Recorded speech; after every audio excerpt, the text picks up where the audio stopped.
warahmatullahi wabarakatuh. إلى أرض النبي صلى الله عليه وسلم وعن الكرام وعزام الكرام الفاتحة. أعوذ بالله من الشيطان الرجيم. بسم الله الرحمن الرحيم. الحمد لله رب العالمين الرحمن الرحيم مالك يوم الدين إياك نعبد وإياك نستعين اهدنا الصراط المستقيم صراط الذين أنعمت عليهم غير المغضوب عليهم ولا الضالين.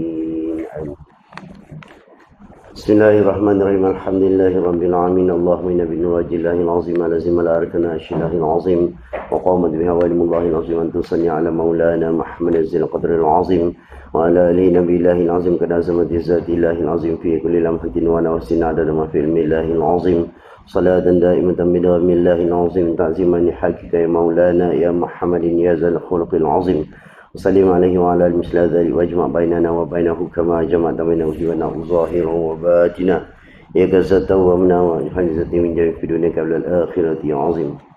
اللهم صل على اللهم نسألك سلامة اللهم إنا نسألك علما نافعا ويقينا صادقا وعملا متقبلا ورزقا حلالا طيبا. اللهم وفقنا في الدين وعلمنا بالتأويل. اللهم زدنا علما وارزقنا فهما برحمتك يا أرحم الراحمين. اللهم صل وسلم على سيدنا محمد النبي الأمي وعلى آله وصحبه وبارك وسلم. اللهم صل وسلم على سيدنا محمد النبي الأمي وعلى آله وصحبه وبارك وسلم. اللهم صل وسلم على سيدنا محمد النبي الأمي وعلى آله وصحبه وبارك وسلم. أما بعد. قال رسول الله صلى الله عليه وسلم من سلك طريقا يلتمس فيه علما سهل الله له به طريقا إلى الجنة. Rasulullah sallallahu alaihi wasallam, siapa yang menempuh jalan untuk mencari ilmu, maka Allah Subhanahu wa taala akan mudahkan bagi jalan untuk menuju surga Allah Subhanahu wa taala.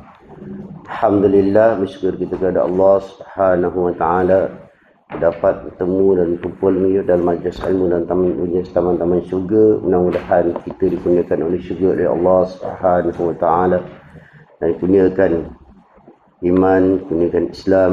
Kita bersyukur kerana kita berada masih ada dalam dunia yang diberi peluang oleh Allah Subhanahu wa taala untuk meneruskan kehidupan dalam beramal dan berhajat kepada Allah Subhanahu wa taala atas segala sesuatu. Mudah-mudahan Allah Subhanahu wa taala memberikan rahmatnya, memberikan keberkatan dalam kehidupan kita dan juga memberikan maghfirah atas dosa-dosa kita semua, kerana kita tidak terlepas daripada melakukan dosa dan kadang-kadang tidak bersyukur atas nikmat yang Allah SWT kurniakan kepada kita. Dan mudah-mudahan kita yang berada dalam majlis ilmu ini diberikan hidayah dan juga taufik yang kebenaran menuju ke jalan Allah Subhanahu wa taala dan terus berada di sirat, jalan yang dirahmati Allah Subhanahu wa taala, diredai oleh Allah Subhanahu wa taala. Siapalah kita tanpa rahmat Allah, siapalah kita tanpa redha Allah, kerana kita tidak ada apa-apa, hanya datang ke atas dunia ini sebagai pinjaman diberikan nikmat oleh Allah Subhanahu wa taala, dan sekiranya sepatutnya dan semestinya kita mensyukuri atas nikmat, segala nikmat ini, dan kita gunakan sebaik mungkin waktu yang kita berada di atas dunia ini yang amat sedikit untuk menjadi hamba kepada Allah Subhanahu wa taala. Bukan hamba kepada nafsu, bukan hamba kepada dunia, dan bukan hamba kepada segala yang Allah tidak redha atas kita. Dan alhamdulillah, kita teruskan pengajian kitab kita, kitab Ta'alim ataupun pelita penuntut. Kita sebagai pelita penuntut menyuluh jalan bagi orang-orang yang menuntut ilmu, dan kita sampai pada surat 11, surat 111 pada kitab Umi, dan sampai ataupun tiba pada bab pengaruh urusan duniawi. Pengaruh urusan duniawi. Sampai situ. Tak jadi saya tak semak, tak sempat, sibuk sangat beberapa hari ni. Sibuk dengan urusan dunia. Sibuk dengan urusan yang ditentukan oleh Allah SWT. Urusan dunia kita jadikan maslahatul akhirah, jadikan dia jalan menuju ke akhirat. Alhamdulillah, pengaruh urusan dunia. Kalau misalnya qadasallahu sirra. Dan saya kira bahawa tiada cita-cita oleh yang berakal bagi pekerjaan dunia. Kerana bahawasanya cita-cita dan runsing itu, risau akan dunia itu, teringat akan dunia itu, berbimbang-bimbang akan dunia itu, tiada menolak dia akan musibah, yakni balak, dan tiada memberi manfaat ia, bahkan memberi mudarat dia akan hati, akal, badan, dan mencedera ia akan amalan-amalan kebajikan. Yang tiada bercita-cita ia akan pekerjaan akhirat, kerana bahawasanya pekerjaan akhirat itu memberi manfaat ia akan dia pada akhirat. Dan sayangnya sepatutnya bagi mutalak, bagi orang yang menuntut ilmu, bagi orang yang mencari ilmu. Sebab tu ilmu ni pesen apa? Pesen nuntut, pesen cari. Kalau dia datang senang, kita pun anggap senang. Kan? Sama juga macam rezeki ataupun macam duit. Dia datang dengan mudah, cara dengan mudah. Petik jari je. Petik jari, tekan kat telefon, hantar duit sekarang. Adalah punca-punca dia kan, tapi maknanya dengan mudah. Habis pun mudah juga. Habis pun mudah. Digunakan pada jalan yang mudah. Dan mudah kita terpesong disebabkan perkara yang mudah. Tapi kalau susah, payah, kena berkorban dan sebagainya, ia akan amat-amat dihargai. Sebab tu di sini musannif pesan dekat kita, sepatutnya dan semestinya bagi penuntut-penuntut ilmu itu bahawa tiada, makna jangan sesekali. Sebab dunia ni kita nak kejar apa? Kita dah ada atas dunia dah. Kan? Kita ada atas dunia dah. Kita ambil hak kita atas dunia untuk apa? Menjadikan perjalanan kita untuk mudah ke akhirat. Jadi musannif kata tak payahlah cita-cita oleh yang berakal. Yang berakal, yang waras, yang sandarkan akalnya melalui Quran dan juga sunnah Rasulullah sallallahu alaihi wasallam, dan berdasarkan kepada pemikiran yang sandarkan kepada Allah Subhanahu wa taala. Kalau nak kira ada otak, semua ada otak. Makan otak-otak pun sedap. Itu double otak lagi. Kan? Okay? Ada double otak lagi. Tapi tak boleh bawa ke mana? Kan? Tak boleh bawa ke mana? Yang ada otak semua makhluk, kan? Haiwan pun ada otak. Ada orang suka makan otak pula. Ini bukan otak-otak. Kita tak makan lah. Kan? Ada kita makan otak. Otak lembu. Sedap. Sebelah dia timur. Sebelah kita pun ada juga yang pandai. Kan? Habis kepala lembu siang habis. Banyak daging dalam tu kalau pandai. Kan? Ada kita tak. Ada orang tanam terus. Tu kalau tak tahu nak olah dia, nak buat macam mana kan? Ada orang dia rebus dulu. Kita tengok, kita pun tak pandai tak? Dia rebus dulu. Lidah dia pun sedap dia tu. Tunggu rusuk lidah. Allahu Akbar. Kan? Yang pandai lah benda yang boleh dimanfaatkan. Cuma kita teringat bila kita nak makan otak tu, kita teringat waktu kita mengaji dulu. Tu guru kata jangan makan ikan. Jangan makan kepala ikan. Sorry, jangan makan ikan pula. Jangan makan. Rumah tu beranjak. Jangan makan ikan. Ustaz. Jangan makan kepala ikan. Takut cepat lupa cepat lupa kan kepala ikan ni. Di antara pesanan-pesanan untuk guru dulu. Ya ke? Guru dah tanya saya. Saya dah betul tanya sampai sekarang. Ada mengatakan di kepala ikan tu ada cairan yang akan menyebabkan kita rosakkan kitanya saraf, menjadikan lupa. Wallahu a'lam. Tapi pertama-tama memang di antara yang dipesan tu lah, jangan makan kepala ikan. Kan? Jadi kami tengok kepala ikan tu, kari kepala ikan sekarang banyak jual kan. Nak makan teringat pesan tu guru, tak edi lah. Tak edi. Orang mengaji dia teringat pesan tu guru, tak edi. Sebab tu pertama-tama. Wallahu a'lam, saya tak tahu kenapa.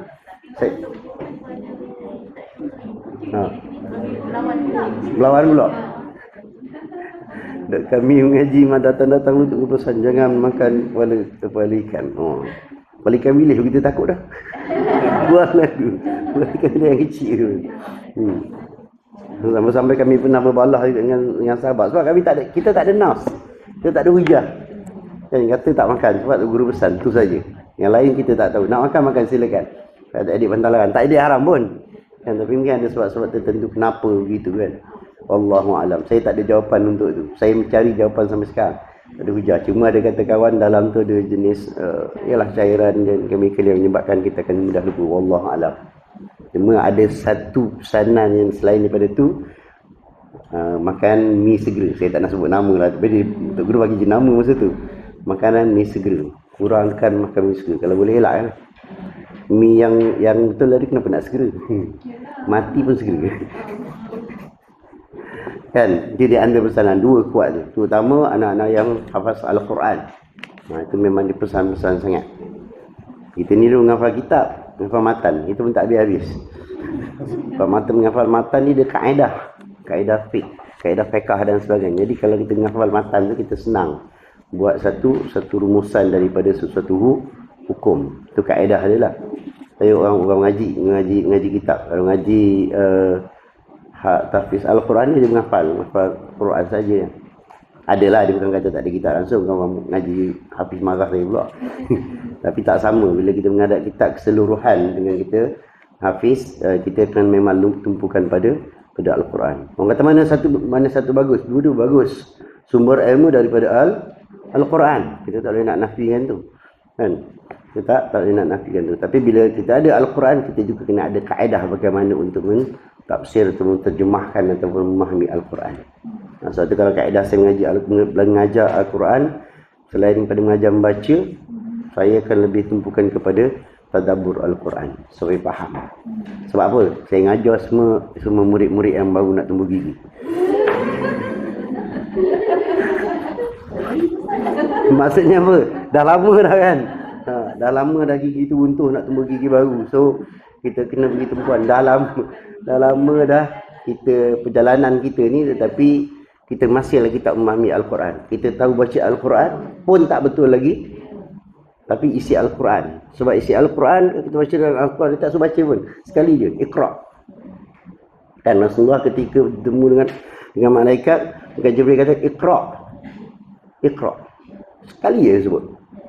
Iqra' bismi rabbikal ladzi khalaq. Kemudian lain-lain tak ada pun. Dan yang lain semua cerita apa? Syahrul Ramadan allazi unzila fihi Al-Quran. Hudal linnas, untuk memberikan hidayah kepada manusia. Dzalikal kitabu la raiba fi hudal lil muttaqin. Al-Quran, kitab ditunjukkan untuk apa? Memberikan hidayah kepada kita. Macam mana kita nak rasa kitab tu memberikan hidayah, Al-Quran memberikan hidayah kalau kita tak faham? Kita pun bukan faham tu. Kan kita pun bukan ahli mufassirin, bukan ahli tafsir. Kita baca lah kitab tafsir, dah ada lah. Ulama dulu dah siap masak dah kita makan. Kan bukan nak suruh cari nak cari serai, nak cari asam, nak cari punya nasi apa semua kan. Tak perlu dah. Kita cuma makan.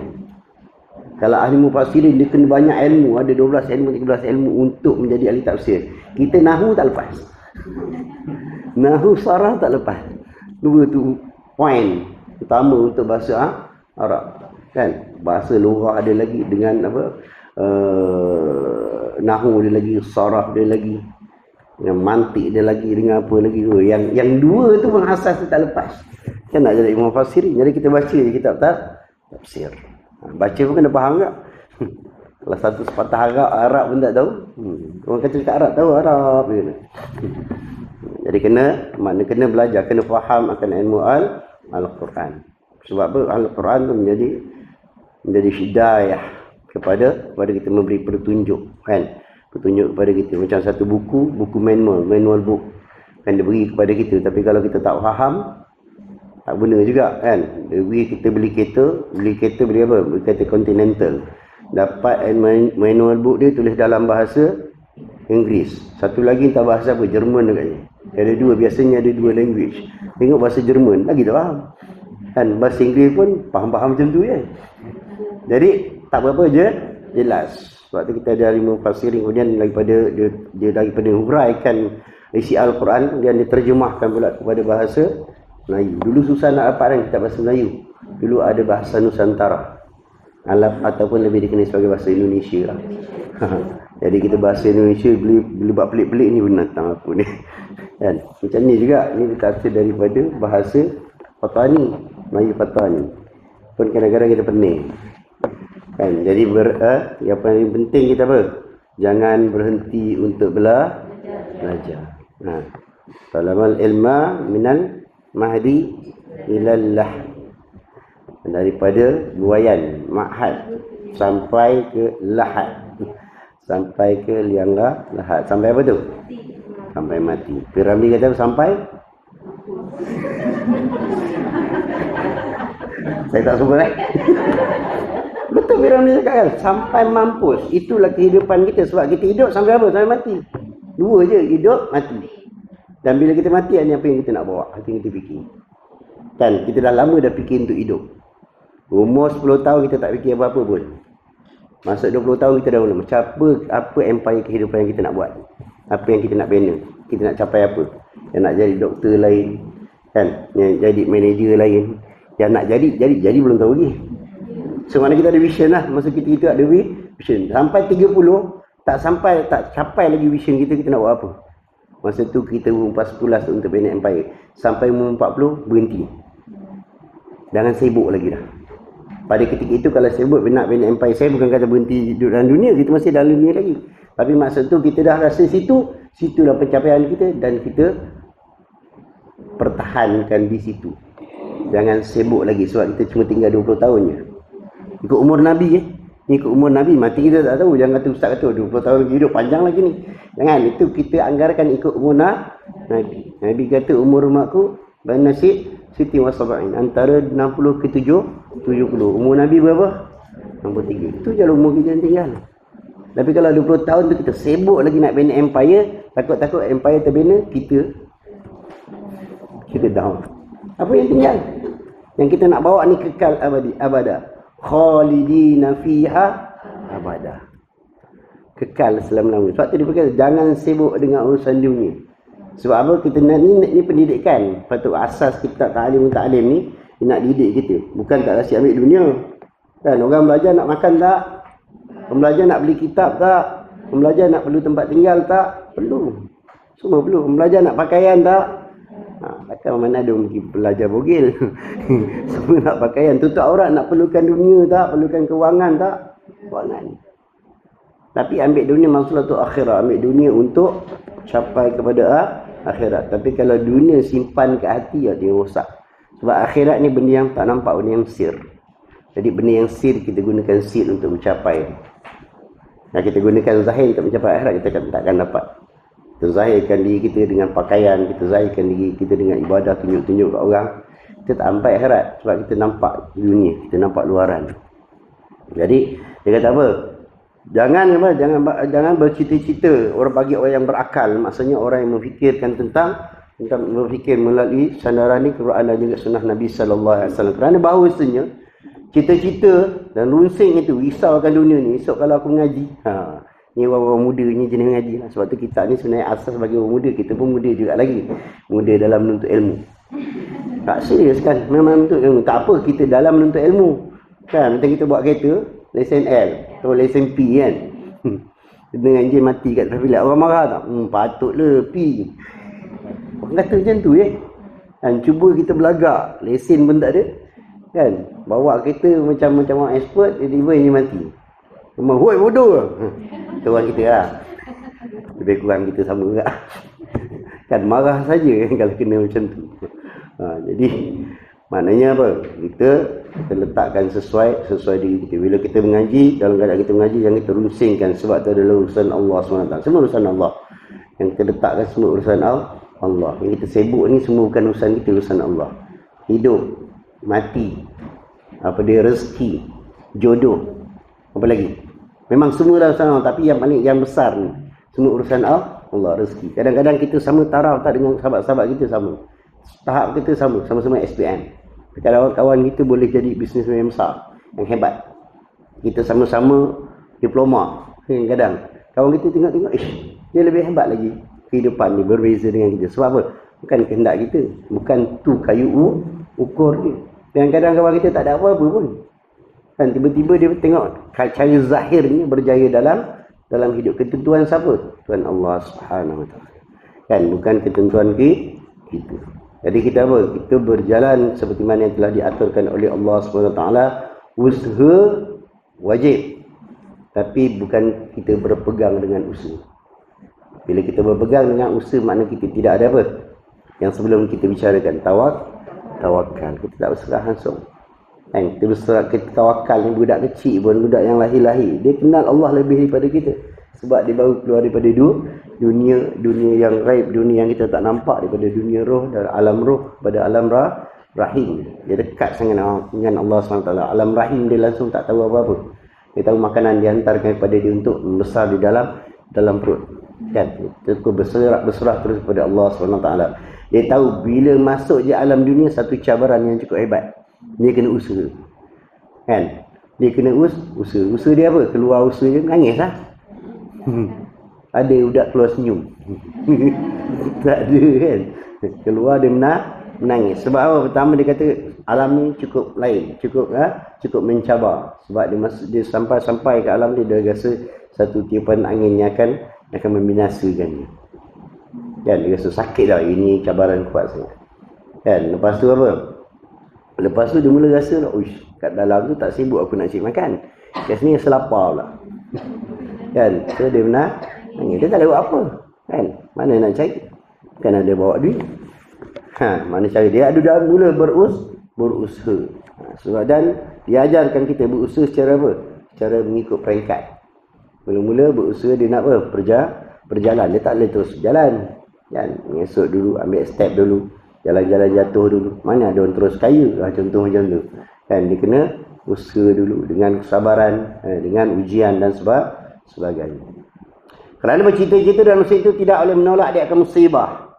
Tetap dia ketentuan Allah itu tetap akan datang. Yakni bala dan tidak memberi manfaat dia, bahkan memberi mudarat dia akan hati. Apabila banyak bercita-cita kemudian mudarat hati dia akan risau.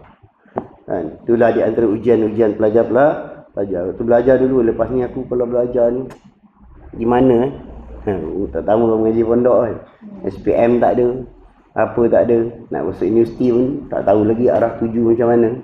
Kan? Tapi maknanya jangan berbimbang-bimbang dengan apa yang telah ditentukan oleh Allah SWT. Kan jadi risau pada akal, badan pun rasa mula lemah dah, tak ada semangat dah nak belajar. Dan menjera akan amalan-amalan kebajikan. Dan mulalah malas nak buat buat perkara-perkara yang baik. Kerana apa? Berbimbang-bimbang dengan dunia.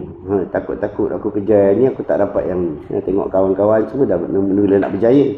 Kan? Dah keluar daripada sekolah, dah mula yang ada yang kerja, dah mula masuk peringkat kolej, universiti dan sebagainya. Dia nasi agama ni kata kita kerja banyak pun amalan kita tu juga.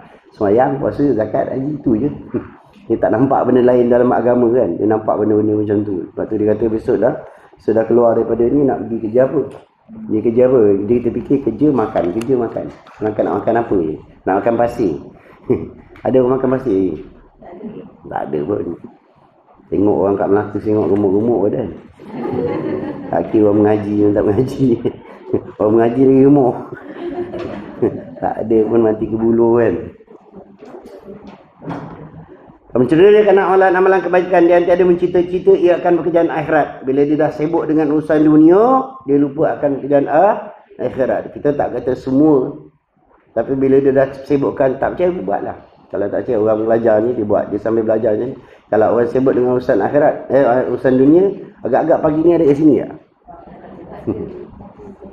Dan saya ada dapat order ni kan. Tak sempat lah aku saat datang pagi. Minggu depan saya datang. Minggu depan dapat order lagi. Kan? Minggu depan dapat order lagi. Kan? Yang jadi bos pula ni. Saya minggu ni ada lawatan ke Tapak lah, ke Kilang lah dan sebagainya. Akhirnya lupa. Habis tinggalkan akhirat. Ni kita bilas balik nanti kemudian. Sebab apa? Bukan makna kita tolak semua. Tidak. Maknanya kena seimbangkan dunia dengan akhirat. Sebab tu saya kata tadi awal-awal saya sebut dunia mazlatu akhirat. Ambil dunia ni untuk apa? Batu loncatan mencapai akhirat. Bila kita dapat mencapai duniaan dah ada di tangan kita, maknanya kita jangan pegang dengan hati, tapi kita usaha juga untuk dapatkan apa yang telah ditakdirkan untuk kita yang kita tidak tahu. Dan bila kita dapat, maknanya kita bagi balance dengan akhirat. Masa apa? Infakkan kepada jalan Allah Subhanahu Wa Taala. Dia tiada cita-cita ia akan pekerjaan akhirat yang terlalu sibuk dengan urusan dunia. Kadang nak zikir pun tak sempat. Kerana bahawasanya pekerjaan akhirat itu memberi manfaat ia akan dia pada akhirat. Maknanya kalau tak buat, habislah. Kita tak tahu akhirat kita nak buat. Yang kita nak kekal abadi ini, kekal selama-lamanya. Apa amalan kita? Kita amalan buat cari duit juta-juta pun kita hidup berapa lama? 60 60 tahun, 60 tahun, 70 tahun tu pun kalau sempat. Kadang-kadang terlampau mewah, makan yang makan sekejap je.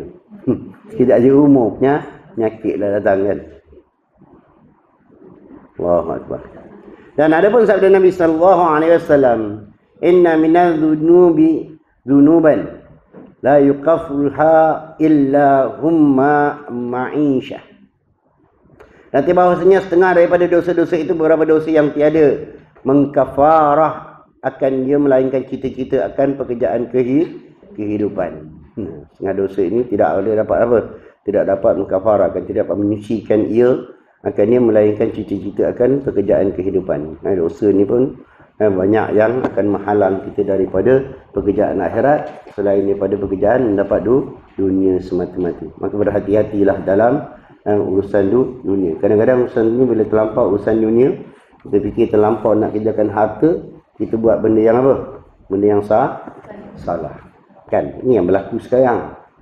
Kan? Sibuk nak perang-perang, rupanya dalam perang pun dia pun sakau juga. Contoh, bunyi ayat tu senang faham. Perkataan tu senang faham. Sebab banyak orang gunakan sekarang kan. Dalam pada dia nak cegah-cegah dengan dia pun sakau sekali. Sebab apa? Tamak lah. Bila dah ada urusan dunia, bila dah kena kepada dunia, jadi apa? Jadi tamak. Kadang-kadang waktu dulu, saya ingat peringkat kehidupan.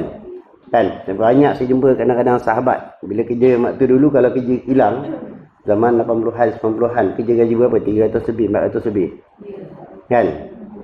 Bila kata ni kalau dapat gaji dalam 1000, cukuplah kot.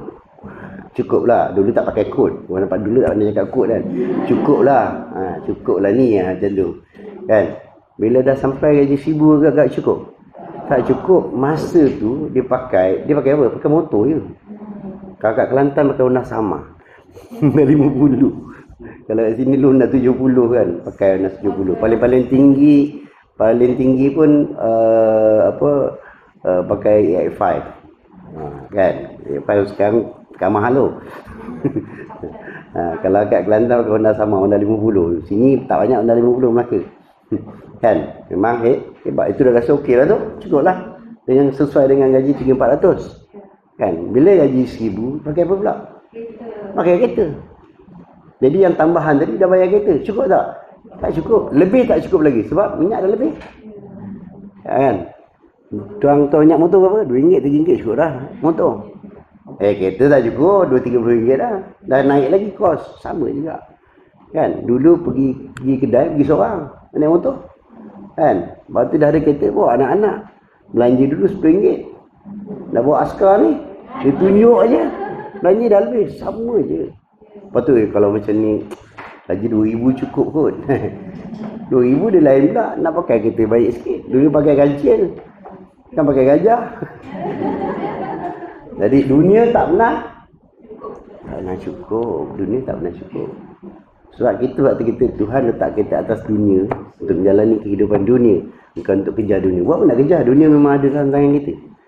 Kan? Dunia memang kita dah berada di dunia, nak kejar apa? Kan? Jalani kehidupan di dunia. Rasulullah SAW tunjukkan contoh. Kan? Rasulullah pernah jadi pekerja ke tidak? Pernah. Rasulullah pernah menjadi peniaga ke tidak? Pernah. Kalau kita tengok kehidupan Rasulullah bagaimana? Rasulullah cari dalam pekerjaan dan dalam apa? Dalam perniagaan cari apa? Cari barakah.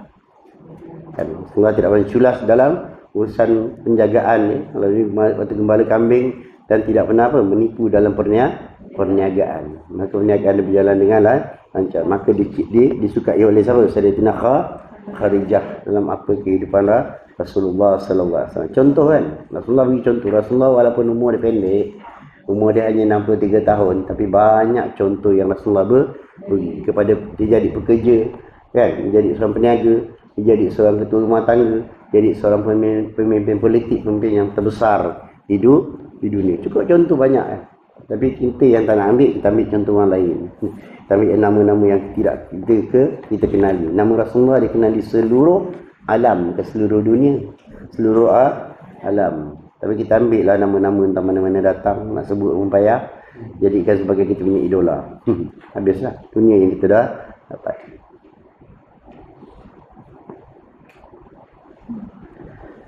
Maka yang dikehendaki daripada kadar cita-cita yang tiada mencedera iakan amalan-amalan kebajikan dan tiada mengendala iakan hati akan sebagai gendala yang mencederakan, yang merosakkan akan ingat hati di dalam sembahyang, kerana bahawa cita-cita dan kasat seperti itu setengah daripada amalan-amalan akhirat.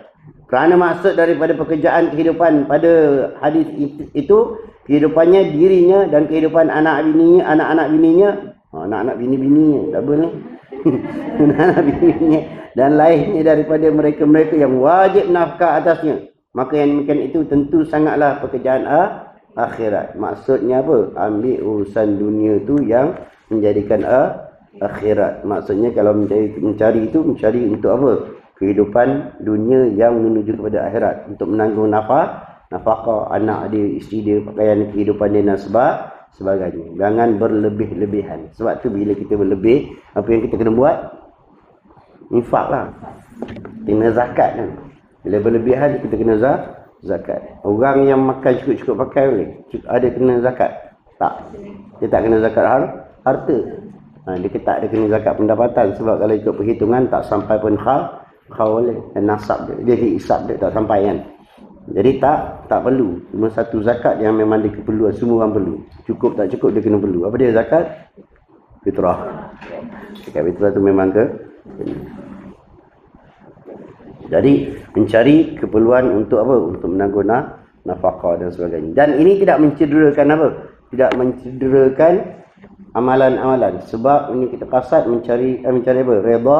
Redha Allah, mencari apa? Mencari kewajipan yang harus kita tunaikan kepada nafkah kepada anak isteri dan sebagainya. Ini amalan-amalan ini, amalan dunia ini amalan dunia juga. Sebab kita mengejar dunia kan, cari harta dan sebagainya, perniagaan dan sebagainya. Ini mengkifarahkan dosa-dosa. Ini beza ni yang bergantung pada hadis tadi. Ada banyak daripada dosa-dosa itu, beberapa dosa yang tiada mengkifarahkan dia melainkan cita-cita akan pekerjaan kehidupan. Maknanya berlebih-lebihan dalam mengejar dunia. Lepas boleh ambil dunia, boleh. Tapi dalam pada tu berhati-hatilah. Jadi bila kita berlebih-lebihan, maksudnya dapat rezeki lebih daripada apa yang kita usahakan. Kan, orang biasa dapat gaji 1,000, contohlah. Kan, kita dapat 10,000. Boleh tak? Ambil lah. Kalau benda tu yang halal. Daripada itu, macam mana nak niatkan dia supaya dia jadi baik? Yang ni tadi nafkah. Nafkah takkan tu dah lebih daripada nafkah. Contoh kan. Ataupun sekarang orang gaji sampai 50,000 pun ada, betul? 100,000 pun ada. Sehari, sebulan. Kan? Ada yang 10 hari sekali tok je, dalam 3,000 dia dapat. Hebat. Kan? Kita sekali tok nak dapat 30 pun susah. Contoh. Kan? Sejam dapat 3,000. Sungguh? Saya tak sebut siapa-siapa lah. Tapi ahli agama pun ada. Sejam setengah. 3,000, 4,000. Kan? Tapi rezeki dia lah. Jadi dia pandai mensalurkan kepada yang ada tempatnya. Contohnya dia ada pesantren, dia ada pondok dan sebagainya, dia ada mengelolakan urusan-urusan agama yang lain. Jadi dia bawa ke situ. Tak ada masalah. Jadi dia letakkan kepada tempatnya. Jangan dia dapat macam tu, dia makan polok. Dia seorang je bedal. Kan? Lepas tu hidup kalahkan Perdana Menteri. Kan? Dengan kehidupan dia, dengan kemewahan dia dan sebagainya. Kita tidak menjalan keurusan akhirat. Boleh tak hidup yang mewah-mewah kalau orang Islam? Boleh. Tak ada masalah. Tapi kewajipan yang lain dulu selesaikan. Zakat dia, sedekah dia dan sebagainya. Tak ada masalah. Kadang-kadang perlu juga cara hidup yang begitu. Sebab apa? Menggerunkan musuh. Yang kita tengok orang Islam, tengok orang Islam bukan berdekat je. Bukan t-shirt pagoda je. Kan? Naik gerek orang utara. Naik basikal je. Kan? Naik motor je. Kan? Jadi ada tak? Boleh, tak ada masalah. Kita gunakanlah apa yang kita ada. Syukuri nikmat yang Allah Ta'ala beri. Kan? Pada kemewahan. Tapi jangan sombong. Kan? Kemudian hak orang miskin kenalah tunaikan dengan zakat dia, dengan sedekah dia dan sebagainya. Sebab di dalam hati kita, di dalam rezeki kita ada rezeki orang, ada hak orang lain. Kita jangan lupa. Sebab tu Islam tak pernah melarang pun. Kita tengok sahabat-sahabat Nabi semua hebat-hebat kan. Jadi dalam sahabat Nabi pun banyak contoh. Ada sahabat yang miskin, ada sahabat yang kaya, ada sahabat yang lepas mayang dia hilang. Kan? Rasulullah suruh bertasbih dulu, tahmid dulu, bertakbir dulu kan. Tapi terlepas main dia hilang. Kan? Sehingga selalu Rasulullah lepas main dia pusing. Lihat daripada para jemaah. Lepas tu kalau kita jadi imam, kita sunat untuk berpaling selepas daripada salam, selepas daripada istighfar, berpaling melihat kepada para jemaah. Pertama kita kenal jemaah itu. Kan agak-agak jemaah tu tak datang 2-3 hari tu pun seminggu dah hilang, tanya khabar. Sekarang senang je WhatsApp je. Telefon ke ataupun tanya pada ahli keluarga. Kadang-kadang kita nak telefon kena takut dia segan. Yang telefon imam, alamak imam nak telefon aku, besok datang. Kan? Okey, sekarang tanya pada ahli keluarga. Mungkin dia sakit, kita tak tahu kan. So itu dia antara kelebihan kan. Lepas tu Rasulullah dia lihat, dia buat begitu. Bila dia lihat sahabat ni lepas dia sembahyang tengok lepas istighfar hilang. Dia tanya kenapa. So dia pasang spy, pergi intip dia. Kan, ni intip dia. Rupanya selepas daripada sembahyang dia balik sebab berkongsi pakaian dengan isteri. Tahu kisah siapa kan? Orang dalam sini semua pandai sebut, dia dah tahu dah bab siapa. Ini semua dah alim ni, dah boleh mengajar dah ni kan. Sehingga kan Rasulullah mendoakan kepada dia. Daripada orang yang miskin susah jadi kaya, berkat doa Rasulullah. Tapi nak cerita tadi ke sahabat Nabi berbagai peringkat sampai tahap macam tu. Tapi keimanan kepada Allah SWT kental. Dia sanggup datang semayang, lepas tu pakaian dikongsikan dengan isteri dia untuk mendekatkan diri kepada Allah Subhanahu Wa Taala. Jadi berbagai kaedah yang dilalui oleh sahabat Nabi yang menjadikan contoh kepada kita. Kan? Lepas tu, tapi kan nampak kat situ juga kecenderungan kepada dunia rosakkan. Dia dah kaya, Rasulullah dah doakan dia. Berkat doa Rasulullah SAW, mujizat Rasulullah SAW, Allah Ta'ala memakbulkan doa Rasulullah, jadi kaya. Lepas tu jadi apa? Lupa diri. Kan dia dah kaya, dia sibuk, dah tak datang sembahyang jemaah pula. Tadi sembahyang jemaah sampai tak cukup baju. Ini dah terlebih baju, dah tak datang sembahyang jemaah.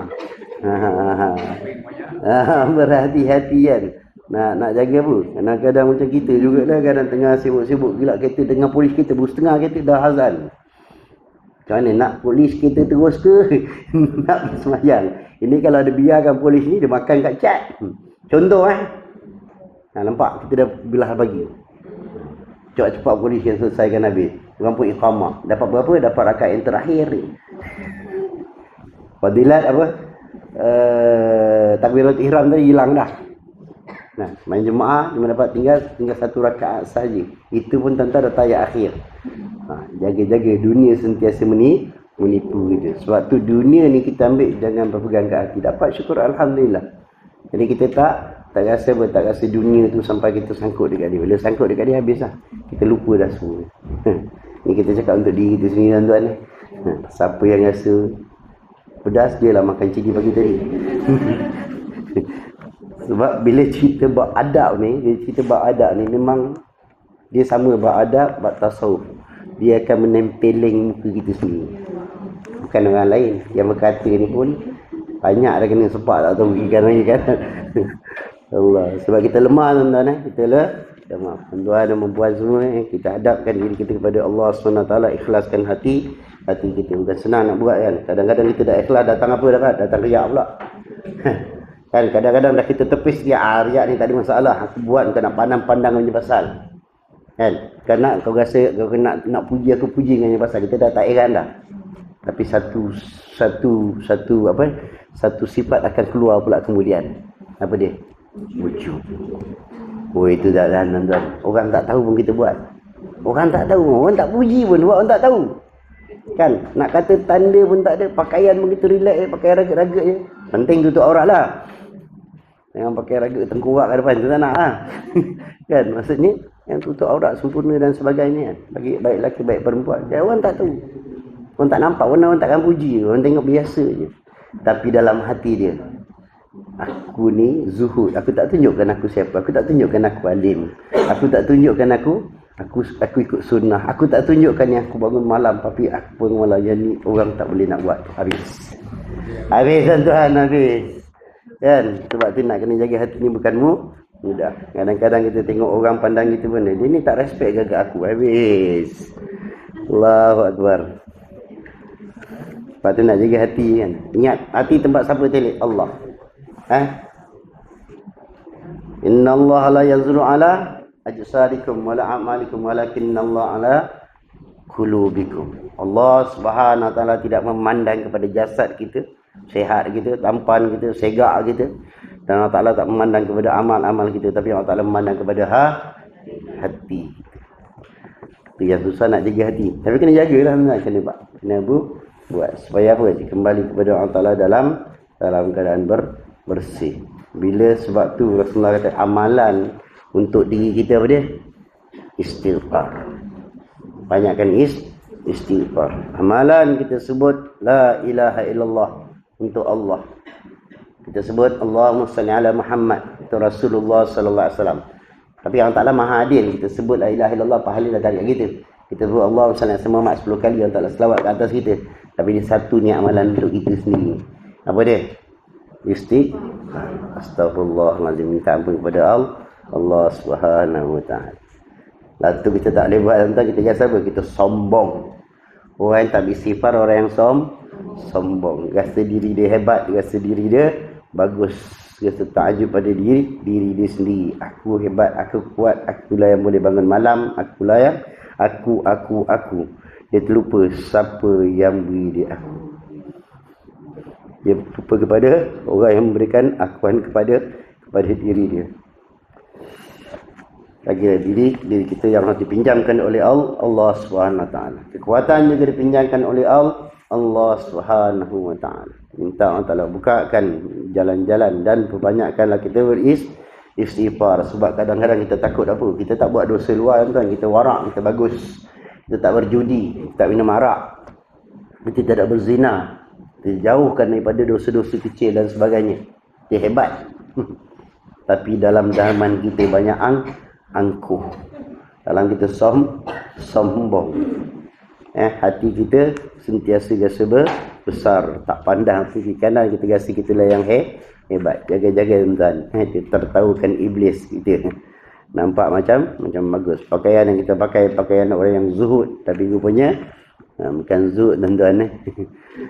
Dia berada di pintu, di ambang pintu neraka Allah Subhanahu wa taala. Sebab dia tak nampak Tuhan. Ketika itu kita tak nampak Tuhan, kita nampak aku. Kita nampak akulah yang hebat, akulah yang tu. Akulah yang bagus. Kadang-kadang boleh bangun malam tu tengok pukul 3.30 aku terjaga. Tak perlu pakai jam loceng. Aku dekat dengan Tuhan. Kita rasa kita bagus. Kita rasa orang lain tengok tengah tidur terbongkang, berdengkur, kaku tengok aku bangun malam. Kan? Allahu Akbar. Tapi kena bangun tuan, jangan cakap macam tu betul tak bangun.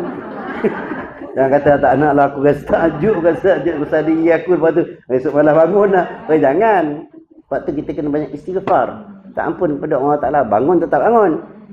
Kan macam kita rasa riak, kita rasa orang pandang sebelah pandang aku bagus ni, wow, kena khusyuk aku sampai geleng-geleng kepala baca Fatihah. Tapi yang geleng pun dia tak tahu kan. Kan sampai tak pandang ke kanan, tutup mata, sembahyang makro tutup mata, dia pun tutup juga. Konon-konon alpakan tahasyuan. Kan dia dalam tahasyuan dia rasa orang sebelah tengok aku memang hebat. Riak tu kan. Kan riak. Akan ada, siapa kata tak ada tu, orang tu paling hebat lah saya rasa. Nah, akan ada, ngaku je lah. Tak payah mengaku pasal pun. Tapi maksudnya kita lah hakikat diri kita. Kan akan ada ini. Ketika itu, lepas tu last sekali selepas kita solat apa kita buat? Astagfirullahaladzim. Rasulullah pun buat. Rasulullah ajar. Apa Rasulullah tahu itulah diri manusia. Kan? Tak apa-apa kita nak sombong. Kadang-kadang kita rasa kita pakai kopiah, pakai serban ni dah hebat dah kan. Kan? Kita pula cakap orang tu pakai kopiah terkejap lagi je. Dia ambil kopiah dia masuk poket dia pergi tempat lain. Kita kata orang tu. Kan? Tapi kita dalam kopiah ni pun kita kena berhati-hati. Memanglah ada guru yang pesan, dia kata pakailah pakaian yang tersebut. Pakai para ulama ni supaya apa? Dapat meninding kita daripada melakukan kemaksiatan dan sebagainya. Itu di antaranya lah kaedah-kaedah. Yang paling penting jagalah hati kita. Nak datang sini macam ni kan. Dia rasa, tengok orang ni semua. Tak dapat hidayah. Sebab Ustaz lalu cakap yang tu kan. Alhamdulillah bersyukur sebab kita diberikan hidayah oleh Allah SWT. Diberikan taufik sehingga kita tahu di mana tempat nak untuk ilmu dan sebagainya. Orang sibuk dengan urusan dunia. Tadi kita buat urusan dunia kan. Orang sibuk dengan urusan dunia. Kita Alhamdulillah dipilih oleh Allah SWT dalam untuk urusan akhirat. Betul? Kita dipilih. Alhamdulillah. Tapi ingat, pilihan Allah. Dan hargai pilihan Allah dengan syukur dan jaga hati kita dengan banyak istighfar. Kalau Allah Ta'ala tak pilih kita, lagi teruk. Allahu Akbar. Habis.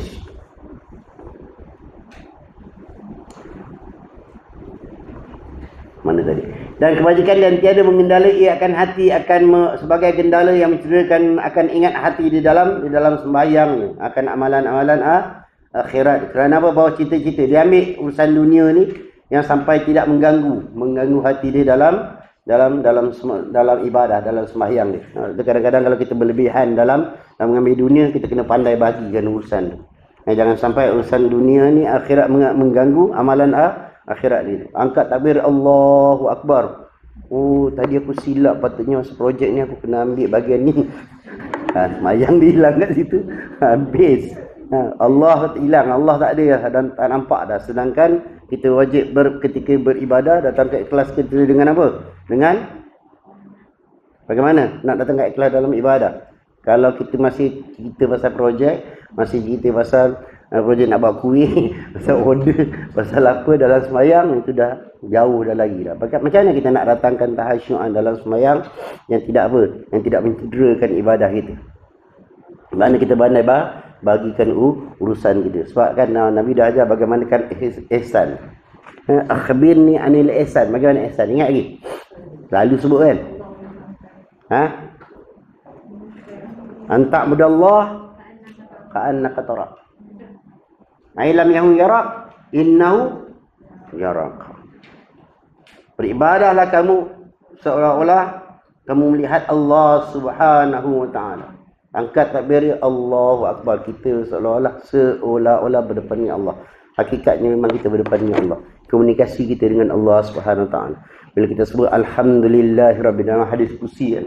Kita sebut alhamdulillahirabbil alamin, Allah Ta'ala jawab, hamba-Ku sedang memuji.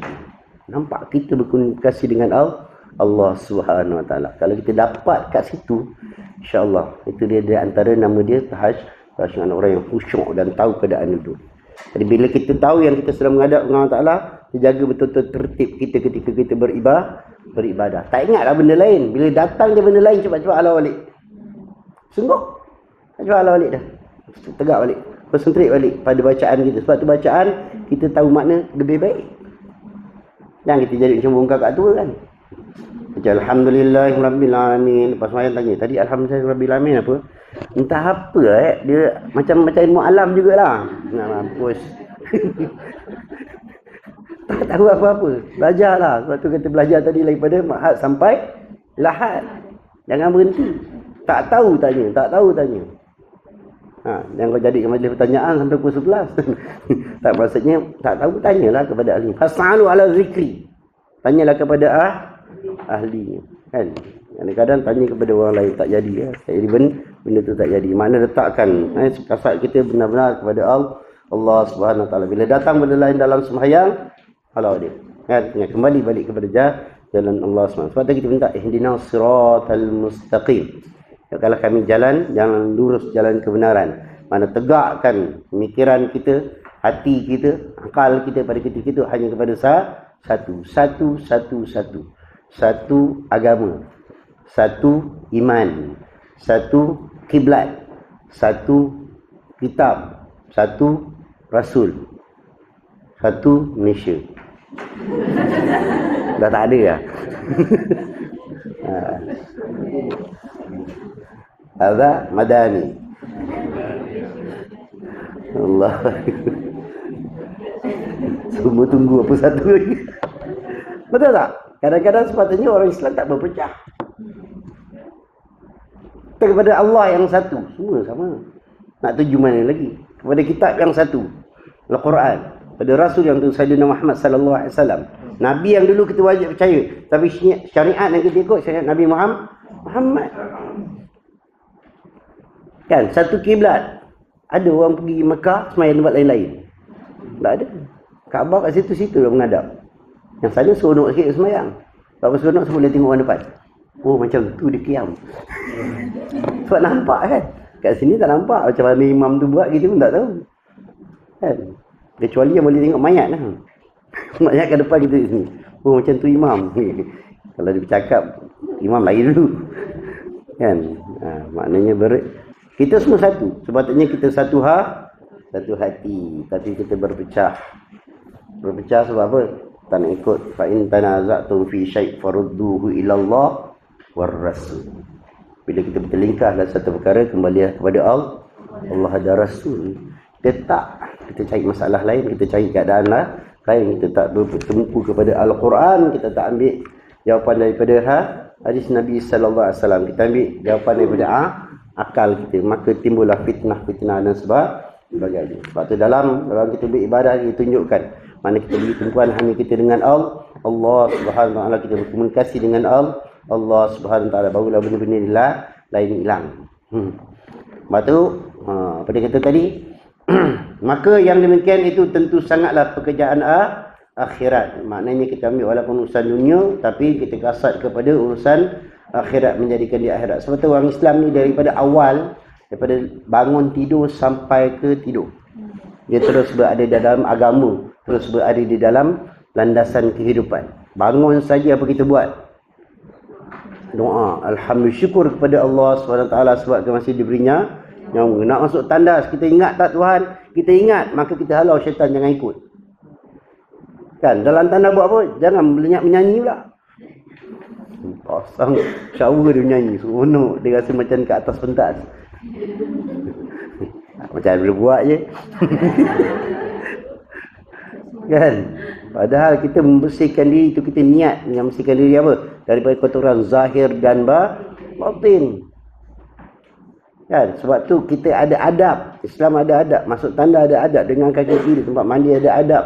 Ketika mandi pun ada adab. Kan? Mentang-mentang dia duduk dalam bilik air tu seorang-seorang, selama dia je. Boleh tak boleh? Macam takut je nak jawab ahli-ahli fatwa ni. Dia makro. Kita seorang memang tak ada siapa pun kan. Makro. Jangan ingat tak ada siapa Ada yang sedang merhatikan kita. Berhati-hati. Maksudnya ada makhluk yang kita tak nampak lah. Ada makhluk yang kita tak nampak. Senang je kita malulah dengan roh kita sendiri. Kalau kita rasa tak ada makhluk lain pun, kita malulah dengan roh kita sendiri. Kita tahu kita ada dua, ada zahir dan batin. Ada jasad dan ada roh. Tak malu dengan roh ini. Nama pun kemaluan. Kan senang kita faham sikit. Kan? Berhati-hati dalam apa juga kita dalam kehidupan awal-awal dah dalam, memang kita sentiasa dalam syariat. Masuk bilik air pun dalam syariat, keluar bilik air dalam syariat. Kan? Kita nak menghadap cermin pun dengan syariat. Kita berdoa supaya apa? Kecantikan, bukan nak tacap sana tacap sini. Jangan heran dia nak keluar tacap, padahal rumah tak tacap. Dalam rumah bini laki buka pintu, kejut dia. Bila keluar, siapa yang tengok? Ni kita tak tanya perempuan saja, laki pun sama. Kan? Kat rumah rambut ngebang. Kalau nak keluar dia sikat. Tengok macam cerita Piramli. Piramli ajar banyak. Itu sikat dia letak kat tu. Lepas tu sikat pun mengungak, dah lama dia pakai. Dia mengajar dalam sedar tak sedar, kita tahu dia mengajar. Kan? Kita nak keluar kat rumah, kain plekat. Kan? T-shirt pagoda. Kadang t-shirt pendek tu je. Kan? Waktu tidur tengah rumah. Bini tengok, kau tengoklah bapak kau tu ada ya. Ada. Sebab apa? Simple lah. Sebab kita tak amalkan. Keluar dah smart. Perempuan pun sama. Hari ni kita hentak lelaki dulu lah. Tak lagi kita hentak dia. Kan? Sebab kita dah biasa kat rumah. Kadang-kadang pakai short pant, tu lah pendek. Kan? Tak pakai plekat yang tak pakai baju lagi teruk. Jangan-jangan tak pakai semua, tinggal kain plekat je, lagi bahaya. Dengan main-main. Sebab kita tidur, hati-hati tak kira lah lelaki buat. Kita tidur, kita tak sedar. Memang tak sedar, maupun tidur. Tidur tu ada certain time yang memang kita zero, kosong, tak tahu apa-apa. Sebab tu orang yang tidur, lepas tidur, dia kena ambil uduk balik. Uduk dia batal tu nanti. Sebab kita tak tahu apa yang kita buat ketika tidur. Kan? Kadang-kadang kita, contohlah, kita nak apa nak supaya tidur tak nyenyak. Malam ni dah dia buat program, kami dah atur program. Takut terlajak ni kan, jemaah pula tunggu kita kan. Tidur duduk. Agak-agak sedap masa tu tidurnya ni. Tidur duduk tapi kat katil jugalah. Tahu-tahu jaga-jaga sama ada jam bunyi ke ataupun apa kan. Memang dah tidur biasa dah. Bila kita turun, takut-takut kita tidur kat tengah rumah kan, kat kursi, tahu-tahu dalam bilik. Tanya rumah angkat, tak kuasa aku nak angkat. Kita tak sedar, ada waktu-waktu kita tak sedar sungguh. Lebih teruk lagi kalau orang boleh berjalan dalam tidur. Kan? Sebab tu orang tidur ni kena ambil wuduk. Dikecualikan, bukan dikecualikan. Sebab sifat tidur yang tak lena dan tapi paling bagus, paling sedap. Paling sedap, bukan paling bagus, paling enak kata orang ni kat mana? Tidur duduk di khutbah. Kan? Orang lelaki tahu, orang mungkin tak tahu kan.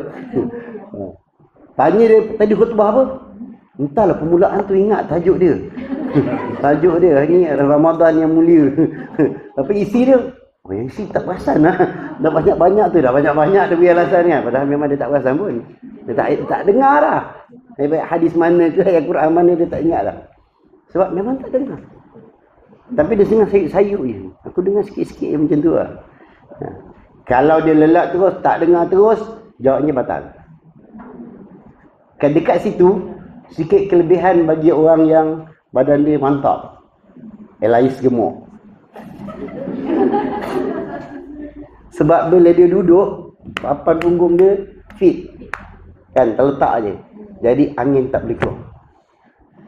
Tapi kalau orang kurus, dikira sebagai batal. Sebab papan punggung dia tak dapat. Bila-bila masa angin boleh keluar. Walaupun tak keluar, kedudukan dia tu menyebabkan dia boleh batal. Tapi kalau perempuan, kalau lelaki yang badan dia mantap, tak batal. Tapi kalau dia sampai tertongking daripada duduk dah jadi sujud, batal lah, tu habis lah. Hati-hati Tapi memang paling syok tidur kat situ lah. Kan, hotel 5 bintang pun tak boleh challenge. Sudah tak ada ni. Dah jauh pergi ni. Kalau misalnya kata sallallahu sirah, dan tidak pula bagi penuntut-penuntut ilmu itu daripada menyedikitkan gantungan-gantungan yang bangsa dunia dan kadar kuasanya dengan kuasa-kuasanya. Dan kerana inilah memilih oleh ulama-ulama akan dagang daripada negeri-negeri. Kerana bahawasanya orang yang dagang itu sedikitlah gantungannya yang dunia. Maksudnya apa? Maksudnya dia memilih untuk berniaga. Berniaga daripada apa? Daripada negeri. Sekarang ni bagus. Niaga apa? Online. Niaga negeri ni maksudnya apa? Berniaga yang berperingkat antarabangsa dan sebagainya. Dia ada tukaran, 2 kali tukaran. Pertama dia ada dalal. Ni kaedah niaga lah. Dia ada dalal keuntungan daripada barang, harga barang. Kemudian dia ada 2 kali keuntungan daripada tukaran wang. Kan? Lepas tu dagangan negeri, maknanya kat situ dia memang ada keuntungan yang agak lebih banyaklah laba dia. Sebab tu keuntungan dia besar. Bila keuntungan besar, dia tahu garanti ada keuntungan. Kan? Kalau dia tak dapat daripada dalal, dia ada keuntungan daripada pertukaran. Tapi jangan salah masuk negeri pula. Di negeri yang lebih besar daripada dia naik je, kita hancur. Tu jaga-jaga. Tu bisnes macam mana kena. Kalau nak berniaga kena ada ilmu banget perniagaan. Tapi maksud dia kata apa ni? Memilih keadaan. Simpulan yang situ je. Bila ada berniaga, makna ada pengantungan satu tempat yang kita tak mengharapkan kepada dunia yang lain. Maknanya kita ada sumber.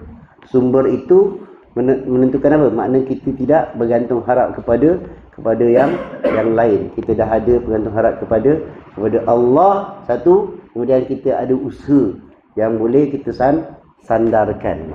Kita tak berpegang kepada sampai begitu berbimbang-bimbang. Sebab tu kadang-kadang orang dalam masa tempoh dia belajar, dia satu peringkat. Bukan awal Peringkat awal tak boleh dah. Peringkat awal belum boleh lagi. Sebab peringkat awal ni dia akan terleka. Dia akan terleka sebab banyak urusan dia yang dia kena tumpukan. Tapi dia satu peringkat, dia boleh supaya dia tidak hati dia berbelah bagi. Jadi dia buatlah sesuatu. Tapi jangan sampai mereka kan. Kerana bahawasanya orang yang dagang itu sedikit gantungannya kepada dunia. Kita tidak mengharapkan sangat kepada keduniaan dan sebagainya.